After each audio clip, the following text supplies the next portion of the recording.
Alright, welcome everyone to another video. So I just wanted to have a quick chat to you guys about what I'm up to at the moment and what my plans are regarding the Corsair and the Jett. So the Corsair is at level 239 at the moment. It is about 70% away from 240, and once 240 is done, then ultimately the next goal will be 250 and then perhaps 255 if I'm really feeling motivated. As for the Jett, I have not started working on any gear for it at the moment. When I have things to hand me down from the Corsair to the Jett, that's when I'll start gearing it up. The only prep that I'm starting to do on it at the moment is working on another set of Arcane symbols from the Xenon, because I have now moved across an Esfera symbol from the Xenon to the Jett, because I managed to max out a second one for Esfera, so I effectively had a full second set of symbols which I've now moved across to the Corsair, and I've got 3 out of the 6 ready to go. So I think I've done Choo Choo, Latch and Arcana, so I've got Vanishing Journey and Morass and Esfera to go. So it'll be good to get all of those out of the way, because they're just feeling like a bit of a drag at the moment doing those daily. It's not too bad using the Frenzy Totem, but what I'm effectively working on the Xenon is just Vanishing Journey and Choo Choo at the moment. The main goal for the Jett, what I figure, is currently my goal will be just to have level 10 symbols on the Jett, because all I want to do on it, like I do perhaps want to get it to 250, but it might have max symbols someday, maybe not. But just for the time being, I'd like to get them up to level 12 on the Xenon, so then when they get moved across to the Jett, they're roughly around level 10 once they're all upgraded and all of that. And I figure that it'll be very easy to get the Jett up to at least 220, perhaps 230, because I know how quick it can go. When you're doing that, it just starts to slow down a little bit when you go to 30 plus, in terms of, well, you're still getting decent EXP an hour, but in terms of, if I was just say doing like an hour a day like I am sometimes, I'm doing half an hour a day on the Corsair. I've just been doing other things at the moment, and yeah, because there's not much going on in Maple at the moment. There is an event on, but I haven't been that focused on it, because event rings don't really do much for me. And other than that, Word's sort of in a dull patch where we're really waiting for the level 300 update to happen, which is probably still a couple of months away. And at the moment, yeah, all I'm doing is logging in and doing some dailies, training a little bit, and then doing some other stuff. So those of you might have seen that I came out with the first episode of Pokemon Shield just before the weekend, so that'll be a weekly occurrence.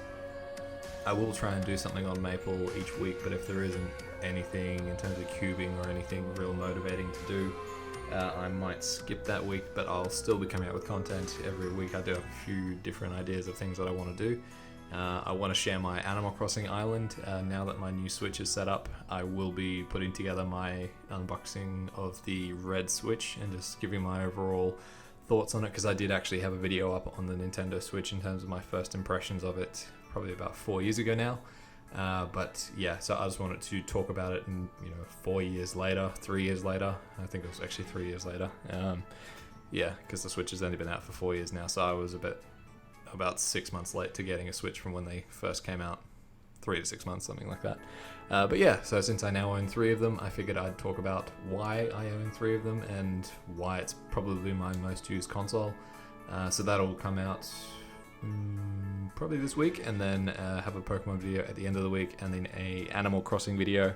I haven't actually visited my Animal Crossing island in probably about 3 months now, so what I want to do is record their reactions for me being away for so long, because the Animal Crossing community is known for doing that. When you're away for long spells, they start to freak out and they get really excited when you come back.